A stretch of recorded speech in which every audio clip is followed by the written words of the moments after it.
A few years ago, I won an award, and it was called the Phoenix Award. When they called my name, I almost thought, oh dear, they got the wrong person. At the ceremony, they actually read a poem right before I received the award. It said, like a phoenix from the ashes, they may defeat you, burn you, insult you, and abandon you, but they will not and shall not and cannot destroy you. For you, like Rome, were built on ashes, and you, like a phoenix, know how to resurrect.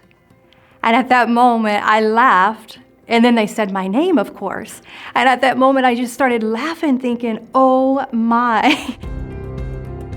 I want to share a story about my brother and I. When he was 8 and I was 4 years old, it was a big day. The event was Alan's birthday. Birthdays were a big deal in our household. We celebrated, and it's all about them all day. We had everything ready.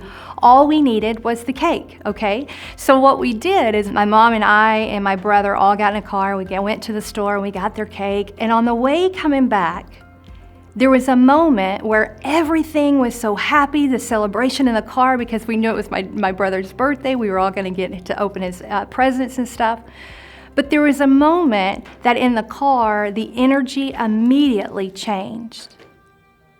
I could feel a sense of panic in my mom. Her eyes changed. She was driving. When she was driving the steering wheel, her hands started really clenching hold of the steering wheel. When we looked over to the right, we saw this big black smoke, which at that time, I can remember I seen it, me and my brother were in the back seat. I remember seeing it and thinking, well, that's different. I've never seen that before. Everything went silent. My mom wasn't joking anymore. Everything was quiet. When we drove down the road, we came up to our home. Our home was completely burning and going into ashes. At that moment, I was only 4. My brother was 8. My mom and my brother and I all got out of the vehicle. There was police officers around, ambulance all around. You could see the chaos was going on. And my mom placed my brother and I right beside the car and said, no matter what, y'all hold hands, stay still, and do not move. Everything that we ever owned, every dream, every aspiration, everything that we had was gone in that moment. But the main thing that was going on was my brother and I were standing there with our hands held. We knew no matter what that we had each other. My mom would come circling around to me and my brother and say, you guys are okay. She never asked us, are you okay? But she would always say, you are okay, and no matter what, we will celebrate Alan's birthday. I can remember looking up at the sky and I was like, oh my God, it's snowing black snowflakes. Well, as a 4-year-old, I was thinking it was snowflakes. Now I can think, wow, the ashes were actually falling on us.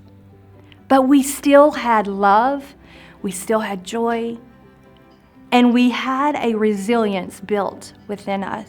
Moving forward to an early childhood behavioral specialist, I have to give many parents information that possibly their child may be on the autism spectrum disorder. Or I may have to give parents information about how their extreme behaviors may be with them for the rest of their life. These children and these little people are only 3, 4, and 5-year-olds. That is really difficult.